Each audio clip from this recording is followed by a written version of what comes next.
తగుదనమ్మని నీకేమొచ్చింది? నీకు రోషమేంది? నువ్వు రేవంత్ రెడ్డి తొత్తుగా ఉన్నావు. రేవంత్ రెడ్డి ఇచ్చిన హామీలు ఏమైనా నెరవేరుస్తున్నావా? తులం బంగారం ఇచ్చినవా నువ్వు? ఆడపిల్లలతో స్కూటీ కొనిచ్చినవా నువ్వు? 2000 పెన్షన్ 4000 అన్నవి చేసినవా నువ్వు? వికలాంగులకు 6000 ఇస్తానన్నవి ఇచ్చినవా నువ్వు? కౌలు రైతులకు రైతు భరోసా ఇచ్చినవా? ఆత్మీయ భరోసా అని చెప్పేసి భూమి లేని నిరుపేదలకు 2000 ఇస్తానన్నవి 12,000 ఇస్తానన్నవి ఇచ్చినవా? రైతు బీమా ఎత్తేసినావు కదా? రైతు రుణమాఫీ పూర్తిగా చేసినవా?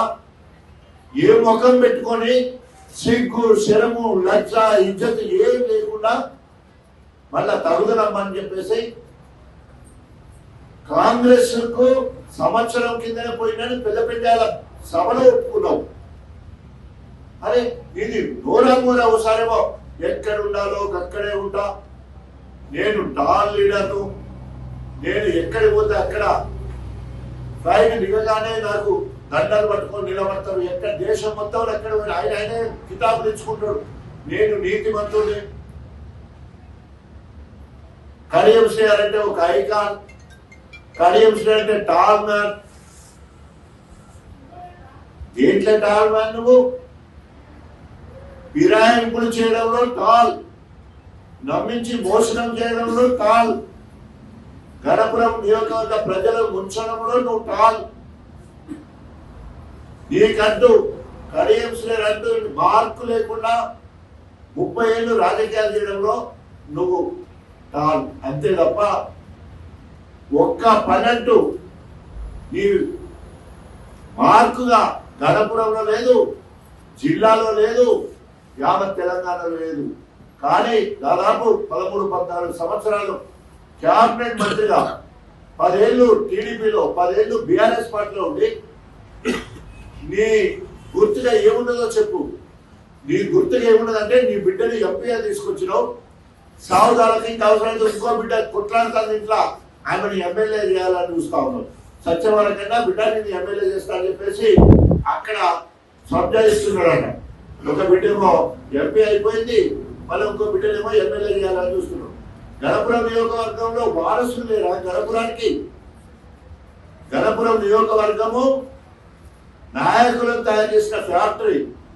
అది ఎస్సీ రిజర్వేషన్ కానీ, రేపు రాబోయే రోజులలో బీసీ రిజర్వేషన్ కానీ, జనరల్ కానీ ఏది ఉన్నా కూడా ఇక్కడ 6 తేలిన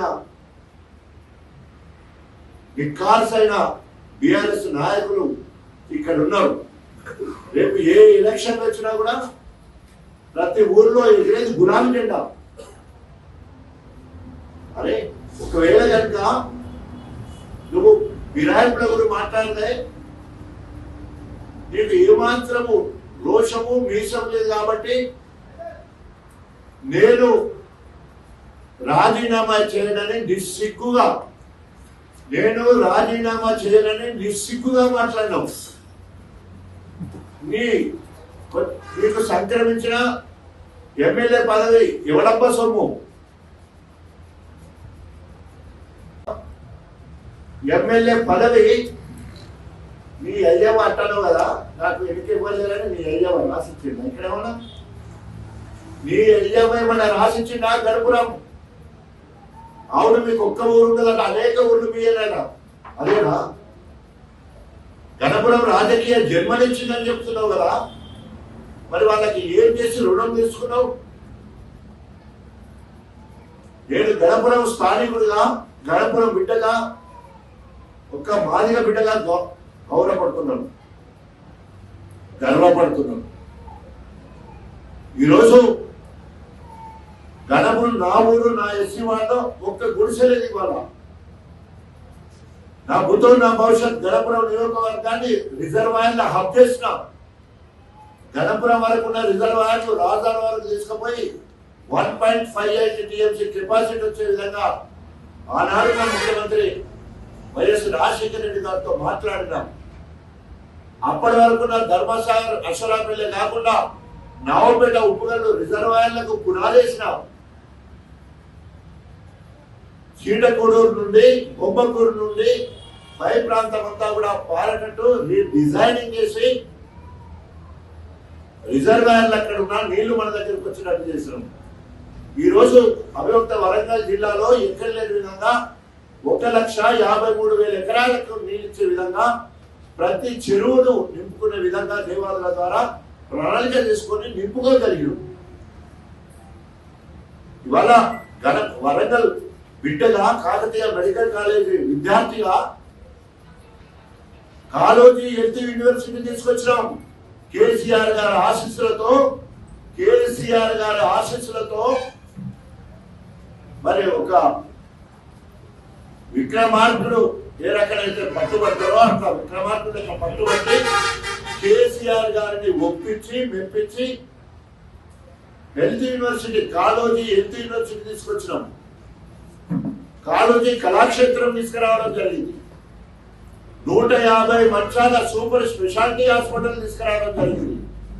నేను కష్టపడి చదువుకున్న ఎంజిఎం లో పిల్లల కోసం ప్రత్యేకంగా నా గుర్తింపు ఉండాలని 50 మంచాల ఇంటెన్సివ్ పీడియాట్రిక్ కేర్ యూనిట్ అంటే పిల్లల అత్యవసర విభాగాన్ని తీసుకురావడం జరిగింది. 67 కిలోమీటర్ల నేషనల్ హైవే తీసుకురావడం జరిగింది. రైల్వే ఫ్లైఓవర్ తీసుకురావడం జరిగింది. గణపురం నియోజకవర్గాన్ని కేంద్రంగా ఉన్న ఈ దుష్ట పాలనలో మున్సిపాలిటీ కాకపోతే గణపురం మున్సిపాలిటీ తీసుకురావడం జరిగింది. 100 బెడెడ్ హాస్పిటల్ తీసుకురావడం జరిగింది. జఫర్గఢ్ లో 50 బెడెడ్ సివిల్ హాస్పిటల్ తీసుకురావడం జరిగింది. అనేక పిఎస్సీలు తీసుకురావడం జరిగింది. నీ మార్క్ ఎక్కడ? అసలు నీ మార్క్ ఎక్కడ? ఓన్లీ గోబెల్స్ ప్రచారం చేయడమే నీ మార్కు. ఏ రోడ్డు కాడా ఆ పాట పాడడమే నీ మార్కు. ఈరోజు పాడితే గోబెల్స్ ప్రచారం అంటారు. ఏం చేయకుండా అంతా ఉన్నాడు. ఇన్నిసార్లు డిమాండ్ చేస్తా ఉన్నాం. యంగ్ ఇండియా ఇంటిగ్రేటెడ్ స్కూల్ ఎక్కడ జరుగుతున్నావు? తట్టమట్టి తీసినవా? ఓన్లీ రేవంత్ రెడ్డి వచ్చి వర్చువల్ గా శంకుస్థాపన గుడ్డ గుచ్చిపోతే ఆ స్కూల్ వచ్చినట్ట. ఆయనేమో అప్పుల కోసము ఢిల్లీ దిగుతున్నారు రేవంత్ రెడ్డి. ఇంటిగ్రేటెడ్ స్కూల్ తెలంగాణ మొత్తం కావాలంటే 25,000 కోట్ల రూపాయలు కావాలి. ఎవరన్నా అప్పిస్తారా అని దండం పెట్టి కూడా తిరిగితే చెప్పులు ఎత్తుకపోయడం చూసినట్టే పోటీ అయ్యే మీ గురువుడు రేవంత్ రెడ్డి చూస్తా ఉన్నారు. నువ్వేమో ఇక్కడ వచ్చి నన్ను కోసుకొని పోగులు వేసుకోమనేమో రేవంత్ రెడ్డి చెప్తా ఉన్నాడు. అరే ఆ మాటలు అట్లుంటే నువ్వేమో ఇక్కడ మొత్తం అయిపోయినట్టే, ఇంటిగ్రేటెడ్ స్కూల్ అయిపోయింది, పోయి చూసుకోపోండి అంటాడు. ఇదే ప్రశ్నలు అందరూ ఇక్కడ చెప్తా ఉన్నాను. ఆర్ఎస్ పేట్ కెనాల్ 148 కోట్లతో సీసీ రోడ్డు నుంచి చూస్తే కూలిపోయిన శిలాపలకాలు అవపడతాయి. పక్కన లైనింగ్ మొత్తం కూడా పాతది. ఈయన మరమ్మత్తు కాదు, కనీసం పూడిక తీయలే. తర్వాత దాన్ని మానిటర్ చేస్తానికి జీవి పోయే పరిస్థితి లేదు. జగ్గల్ కట్టింగ్ అట్లే ఉన్నది. తర్వాత ఎక్కడ కూడా లైనింగ్ చేయలేదు. అయినా కూడా 5 సంవత్సరాలు గణపురం రిజర్వాయర్ నుంచి వెళ్ళి నవాపేటకు నీళ్లు తీసుకుపోవడం జరిగింది. ఇలా కొత్తగా తీసుకుపోయినట్టు నాటకాలు ఆడే కార్యక్రమం, ప్రజలను మభ్యపెట్టే నాటకాలు చేస్తా ఉన్నాడు. ఎందుకంటే అప్పుడు బలరాం మహబూబాద్ మానుకోట ఎంపీ గారు బంజారా నుంచి ఒక్క ఎంపీ గెలిచిందని చెప్పేసి ఆ యూపీఏ ప్రభుత్వానికి మంత్రి పదవి ఇవ్వడం జరిగింది. దాన్ని బేరే చేసుకుని ఒకవేళ కనుక బైన్లా అని ఒక చిన్న కమ్యూనిటీ బైన్లా అని చెప్పుకుంటాడు. బిడ్డ బైన్లు ఎట్టయితే నాకు తెలియదు కానీ ఆమె కూడా నేను కూడా బైన్లా అని చెప్పుకున్నాను. బైన్లా చిన్న కమ్యూనిటీ, మహిళ, ఓ డాక్టర్, ఈ మూడింటిని కలిపి రేపు మోడీ పిలిచి మంత్రి పదవి కల్పిస్తే బిడ్డ అయ్యా బాబు, బిడ్డ అయ్యా ఇద్దరు గెలుపు జనాన్ని బీజేపీ కాంగ్రెస్ అప్పుడు కాంగ్రెస్ తిట్టడం మొదలు పెడతాడు. రాహుల్ గాంధీని పట్టుకొని నీకు ఐరన్ లెగ్ అంటాడు. తప్పకుండా రేపు రేవంత్ మనకు రాహుల్ గాంధీ ఉన్నంతసేపు మనం దేశంలో అధికారానికి రావు. ఇప్పటికీ 13 రాష్ట్రాలలో 13 రాష్ట్రాల్లో 0. కాబట్టి మనం అధికారంలోకి రాము అని చెప్పేసి మొత్తంగా రాహుల్ గాంధీని తిట్టాడు, రేవంత్ తిట్టాడు, అందరినీ మనం తిట్టిపోస్తాడు. కాబట్టి దయచేసి ఇప్పటికైనా ఒళ్ళు దగ్గర పెట్టుకొని మాట్లాడాలి, కడియం చేయాలి. నోరు ఉన్నది కదా, అది ఏది పడితే అది మా నాయకుల జోలికి వస్తే, మా నాయకుల జోలికి వస్తే ఊరుకం బిడ్డ అని చెప్పేసి హెచ్చరిస్తా ఉన్నాం. ఈరోజు నిన్నటి దినాన కడియం శ్రీహరి గారు కావురం ఎక్కి కన్ను మిన్ను తెలవకుండా నోటికి వచ్చినట్టు మాట్లాడాలని తీవ్రంగా ఖండిస్తున్నాం. తిన్నింటి వాసాలు లెక్క పెట్టడమే కాకుండా నోరుకు ఏదొస్తే అది నోరా మోరా అన్నట్టు మాట్లాడుతుండు. ఇష్టం వచ్చినట్లు మాట్లాడితే కడియం శ్రీహరి గారు జాగ్రత్త, నాలుక కోసేస్తామని హెచ్చరిస్తున్నాం. తిన్నింటి వాసాలు లెక్క పెట్టే నీకు మా youth icon, international recognised leader, upcoming leader, young and dynamic leader, తెలంగాణను యావత్ ప్రపంచానికి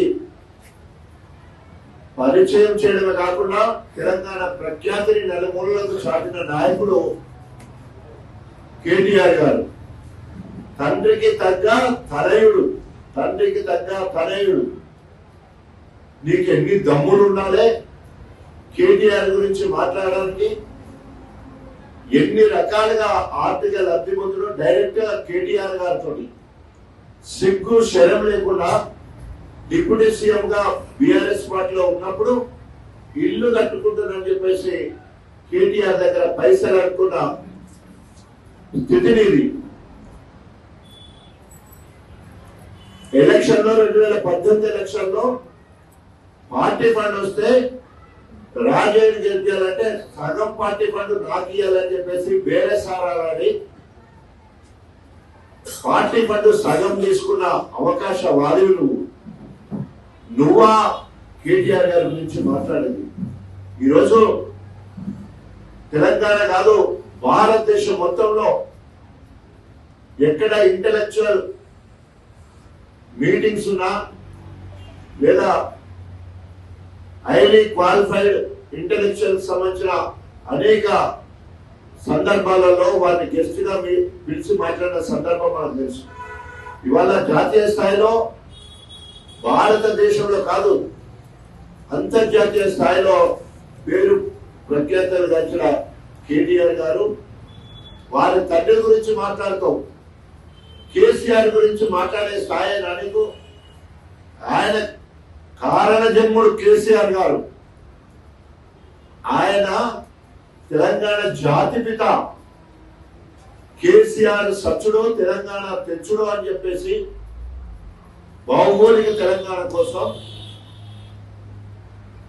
సామాజిక తెలంగాణ కోసం సకల జనుల సమ్మె చేసి సావు నోట్లో తలబెట్టి తెలంగాణ రాష్ట్రాన్ని సాధించి ఉద్యమకారుడే ముఖ్యమంత్రి అయితే భారతదేశంలో నెంబర్ 1 రాష్ట్రంగా తీర్చిదిద్దిన నాయకుడు మహానేత కేసీఆర్ గారు.